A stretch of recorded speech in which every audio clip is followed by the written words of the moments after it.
Olá pessoal, tudo bem? Então na aula de hoje nós vamos continuar ainda sobre Renascimento e Humanismo, né? Ainda no mesmo capítulo. Hoje, a partir da página 70, né, vamos falar da arte e técnica do Renascimento. Né? Nós falamos das principais características do Renascimento na aula passada. Lembra? Humanismo, né? A questão do renascimento da cultura grego-romana, trazer de volta a cultura grego-romana, né? Então essas foram algumas das técnicas algumas das características do Renascimento. E hoje nós vamos falar sobre a arte renascentista.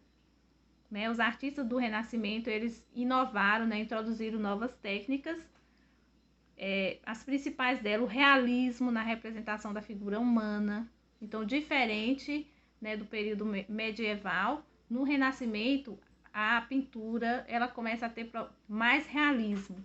Né? Então, aquela preocupação de fazer a representação das pessoas ou dos ambientes como eles realmente são. É o domínio da perspectiva, a questão da profundidade. Né? A gente percebe na pintura da Idade Média, a preocupação do artista era representar o fato em si. No Renascimento, essa ideia já muda. Então, além de representar o fato, né, a ideia que aquela obra está representada, tem aquela preocupação também do cenário. Então, a gente observa a profundidade, a gente observa a paisagem, né, nessas novas pinturas. A iniciativa do artista a pintar o próprio retrato, pintar o autorretrato, né, pintar a si mesmo. Né? Em outra época, antes, não tinha, né, esse costume. E a partir do Renascimento, o artista começa a produzir o autorretrato, né, a pintar a si mesmo.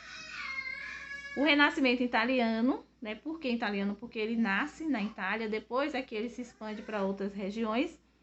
Ele é dividido em 3 fases, né? O Trecento, o Quatrocento e o Cinquecento, né? Que equivale aí a mais ou menos 300 anos, né? O Trecento é no século XIV, depois o Quatrocento no século XV, e a terceira fase, que é o Cinquecento, que é no século XVI.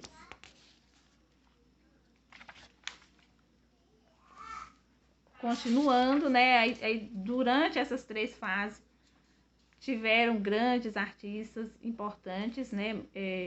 Tanto na pintura, quanto na escultura, quanto na escrita, né? Muitos escritores, né?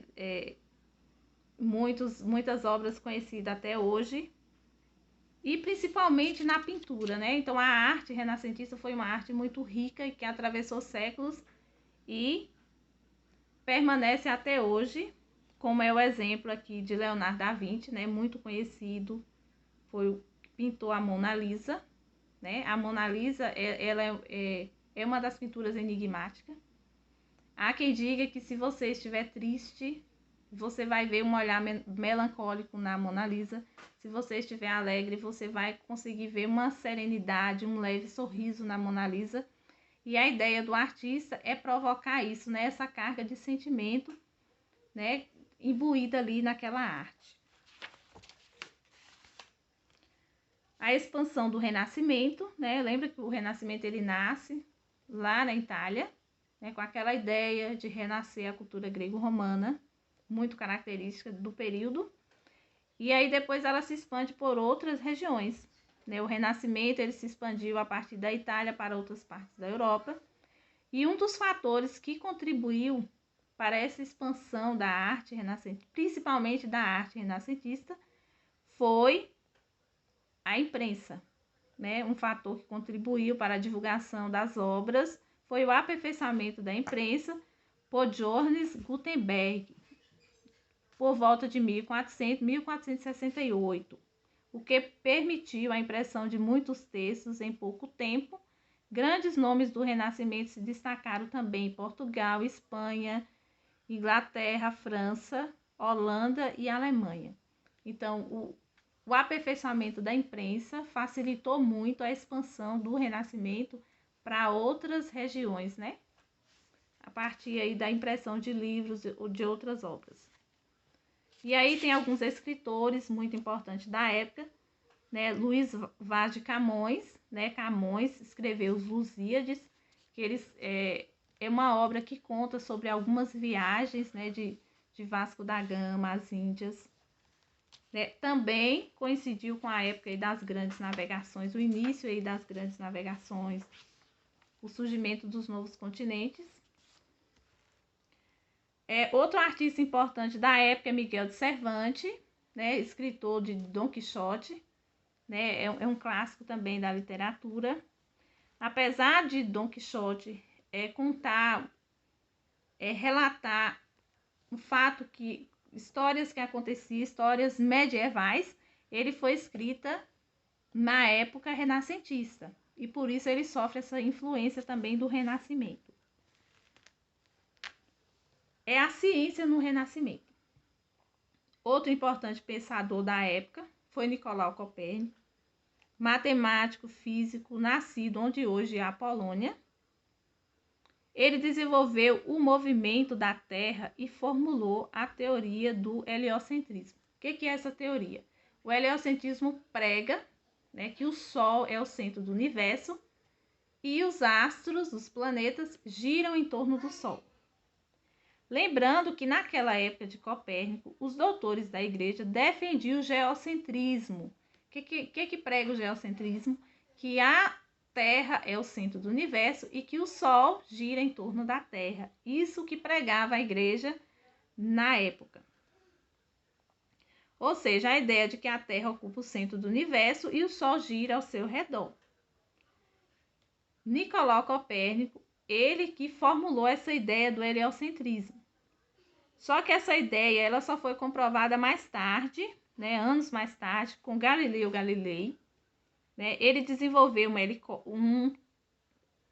um telescópio e através desse telescópio que ele mesmo desenvolveu, ele conseguiu provar que realmente o Sol é o centro do universo e que a Terra gira em torno do Sol. Na época, a igreja defendia ainda o geocentrismo, que é aquela ideia de que a Terra fica no centro e que o Sol gira ao redor da Terra.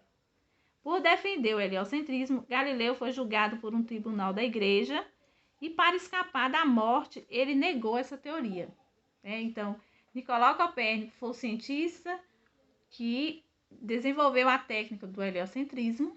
Depois, mais tarde, Galileu Galilei comprovou que realmente o Sol ficava no centro e a Terra girava ao redor do Sol. Só que como ele foi contra as ideias que a igreja pregava na época, ele foi denunciado como herege, né? E aí ele foi julgado pelo tribunal, né? E aí, para escapar de ser queimado vivo, ele negou, né, essa teoria. Que mais tarde, né, foi comprovada, que é a teoria que a gente acredita hoje, né? Que nós temos hoje, que o Sol realmente ele é no centro do universo e os astros que giram à sua volta, certo? E aí, pessoal, leiam, né, os assuntos aí, a matéria aí da página 76, 77 e respondam as atividades, né? Qualquer dúvida, a gente se encontra mais tarde na aula do Meet. Espero todo mundo lá. Até mais.